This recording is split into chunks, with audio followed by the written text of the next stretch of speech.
अस्सलाम वालेकुम दोस्तों। उम्मीद है आप लोग सब खैरियत से होंगे। आज हम लोग सिविक्स का इल्म शहरियत क्लास इंटरमीडिएट का जो है कराची फेड पंजाब बोर्ड का लेक्चर नंबर 16 यानी लेक्चर नंबर 16 करने वाले हैं।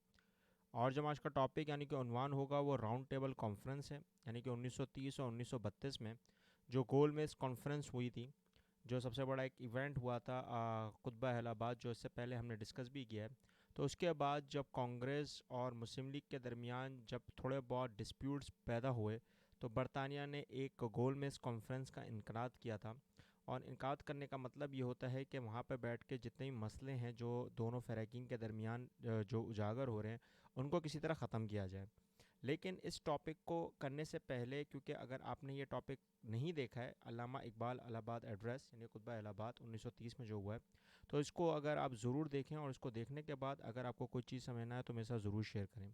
आज के टॉपिक के हिसाब से अगर देखा जाए तो गोल मेज कॉन्फ्रेंस यानी कि राउंड टेबल कॉन्फ्रेंस का जो इनकराद जो हुआ था, जो उस वक्त जो मुनक्कद हुई, वो साइमन रिपोर्ट जब पब्लिश हुई 1930 में, तो उस वक्त हिंदू मुस्लिम यूनिटी के ऊपर एक सवाल उठना शुरू हो गया। और कॉन्स्टिट्यूशनल इश्यूज़ यानी कि उस वक्त जो आइनी जो दस्तूर का सबसे अहम मुद्दा था, उसको किसी तरह मुश्किलात की एक नज़र हो गया था। तो उसको हल करने के लिए 1919 यानी कि जब खिलाफत मूवमेंट शुरू हुई, तो उसमें कुछ सेशंस भी आए थे सोल्यूशंस के हल के। लेकिन क्योंकि न्यू पार्टी गवर्नमेंट लेबर में आ गई थी, जो उस वक्त बरतानिया ग्रेट ब्रिटेन में जब ऑफिस जब इनको संभाला गया, तो उस वक्त ही ये फेल्ट हो गया था कॉन्फ्रेंस में कि कहीं ना कहीं ऑल इंडियन लीडर्स जो उस वक्त के थे, वो लंदन में जब आए, और आने के बाद बरतानिया ने जब उनसे गुफ्तगू करना शुरू की और सियासी महाज जब पैदा हो गया, तो उसी कॉन्फ्रेंस को यानी कि उसी जो मीटिंग थी, उसको तीन हिस्सों में बांट दिया गया, यानी कि तीन सेशंस में मिकात किया गया और उसका नाम रखा गया राउंड टेबल कॉन्फ्रेंस। अब उस राउंड टेबल कॉन्फ्रेंस में अगर देखा जाए तो पहला सेशन जब 1930 में हुआ, यानी कि पहला मिकात जो इजलास था 1930 में हुआ, तो उस वक्त राउंड टेबल कॉन्फ्रेंस में तीन दफ़ा लंदन में, यानी कि उस वक्त राउंड टेबल कॉन्फ्रेंस जब शुरू हुई तो 1930 नवंबर में, तो इंडियन नेशनल कांग्रेस जब वहाँ पे नहीं आ सकी, क्योंकि उस वक्त साइमन का एक सबसे बड़ा एक जो मुहिम थी वो शुरू हुई थी, जिसको सिविल डिसओबीडियंस कहते हैं, कैंपेनिंग शुरू हुई थी इंडिया में। तो मुस्लिम लीग लीडर्स ने वहाँ पे प्रेजेंट हुए। रिप्रेजेंट करने के बाद में सर आगा खान थे, सर मोहम्मद शफ़ी साहब थे, ए के फजल हक साहब थे, मौलाना मोहम्मद अली जौहर थे और मोहम्मद अली जिन्ना थे। अब हिंदू मुस्लिम कम्युनल प्रॉब्लम पे बहुत ज़्यादा डिस्कशन हो रही थी, मगर कोई इस पर फैसला नहीं हो सका, कोई डिसीजन नहीं आ सका, क्योंकि उस वक्त कांग्रेस नहीं मौजूद थी और सब कमेटीज़ जो उस वक्त की थी वो अचीव करना चाह रही थी किसी तरीके से भी कि फेडरल कॉन्स्टिट्यूशन जो इंडिया का बनेगा, यानी वफाकी आइन जब बनेगा, तो उसमें कांग्रेस का होना भी लाजमी है। तो इस डिस्कशन को ख़त्म करते हुए फिर वापस से एक कॉन्फ्रेंस हुई, जो सेकंड सेशन आया उसका 1931 में, जब दूसरा मिकात के इजलास का जब इसका एक रुझान बना। तो सितंबर 1931 में जब दूसरे सेशन में जब ये हुआ, तो उस वक्त कांग्रेस लीडर मौजूद थे, उसमें मिस्टर गांधी भी आ गए थे, कॉम्प्रोमाइज़ किया लॉर्ड आइवरिन के साथ। फिर विसरॉय जो थे उस वक्त का, तो गांधी आइवरिन पैक्ट एक उजागर हुआ, जिसमें सिविल डिसोबीडियंस को ख़त्म किया गया, कैंपेन ख़त्म हुई, फिर सेकंड सेशन शुरू हुआ राउंड टेबल कॉन्फ्रेंस का। राउंड टेबल कॉन्फ्रेंस का फिर वही लंदन में सेशन शुरू हुआ और उसमें मोहम्मद अली जिन्ना, अल्लामा इकबाल, सर मौलाना मोहम्मद अली जौहर, सर आगा खान आए। तो उसमें कम्युनल प्रॉब्लम को वापस से डिस्कस किया गया, लेकिन गांधी के उस वक्त इन ट्रांसेंजेंस यानी कि जो उसका जो एक पूरा म्यार था गांधी का, कि उनके दिमाग में यह था कि किसी तरह उनके तहफ़्फ़ुज़ात को माना जाए, तो यहाँ पे रिकन्सिलेशन फिर नहीं हो सका। अब यहाँ पे रिकन्सिलेशन जब नहीं हुआ, अगेन 16 घंटे तक ये जारी रही, और शायद 16 घंटे के बाद जब एक फ़ाइनल डिबेट हुई, तो फाइनल कॉन्फ्रेंस का फिर एक इनकाद किया गया।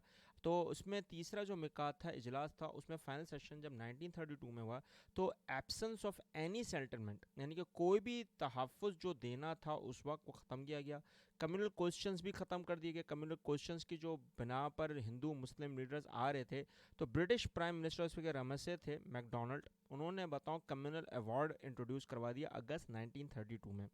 अब ये अवार्ड एक बात थी, रिटेन थी किसकी, सेपरेट इलेक्ट्रेट की नहीं, जद्दागाना इंतखाबात थी, जिसमें माइनॉरिटी कम्युनिटीज़ को भी वेटेज दिया जा रहा था, जिसमें मुस्लिम माइनॉरिटीज़ प्रोविंसेस जो इंडिया के थे और हिंदूज़ और सिख पंजाब में थे, उनको रिकोगनाइज डिप्रेस क्लासेस को, यानी कि एक और क्लास थी अनटचेबल्स, उनको भी सेपरेट इलेक्ट्रेट में हिस्सा लेने का इनकार किया गया। अभी देखो, कहने का मकसद ये था बेटा कि जब कोई हल नहीं निकल रहा, तो बरतानिया कहीं ना कुछ अपने तहफ़्फ़ुज़ात रख देगी, क्योंकि उनको पता था कि गांधी जो है वो कहीं ना कहीं बहुत ज़्यादा एक सिंपति हासिल करना चाह रहा है, कहीं ना कहीं दिल्लत की जो उस वक्त अनटचेबल्स थे, अछूत थे, क्योंकि उनका ये म्यार था कि हरी जांस जो बॉर्न ऑफ हरी हैं, जो सुप्रीम हिंदू गॉड है, वो सबके लिए एक है।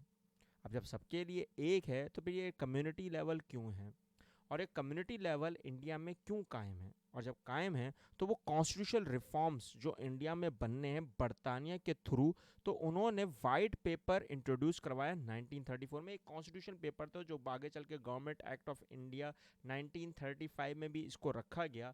और प्लस सबसे अहम बात ये थी कि सारे इसमें जितने भी पॉइंट्स उस पर डिस्कस किए गए वो सारे फेवर में थे हिंदुओं के। तो माइनॉरिटीज़ कहाँ गई?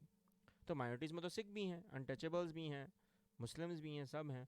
तो वो सारे के सारे जितने भी पॉइंट्स थे वो हक में जा रहे थे अगेन गांधी के, क्योंकि आपको पता बेटा पता होना चाहिए कि जब सिविल डिसओबीडियंस में गांधी आइवरिन पैक्ट जो मैंने अभी अभी इससे पहले थोड़ी बहुत डिस्कस किया, उसमें भी यही बातें हुई। और जब ये बात हुई तो इसका कहीं ना कहीं रिजल्ट क्या आना था इन कॉन्फ्रेंसेस का? देखो बेटा, रिजल्ट यानी कि नतीजा यही निकला कि जब वो एक्ट आया, जब उसको इंट्रोड्यूस करवाया गया, तो कहीं ना कहीं मुसलमानों ने पहले ही प्रोविजनल ऑटोनॉमी का कॉन्सेप्ट रखा हुआ था, लेकिन कांग्रेस ने उसको रिजेक्ट कर दिया। वो क्यों रिजेक्ट किया? क्योंकि बेटा मुस्लिम लीग ने अपना सेशन 1936 में एक रेजोल्यूशन पास कर चुके थे कि वो कहीं ना कहीं वफाक के इस एक्ट को एक्सेप्ट नहीं करेंगे जो स्कीम है प्रोविजनल ऑटोनॉमी की, क्योंकि हिंदुओं को उसमें कहीं ना कहीं जवाब दिख रहा था।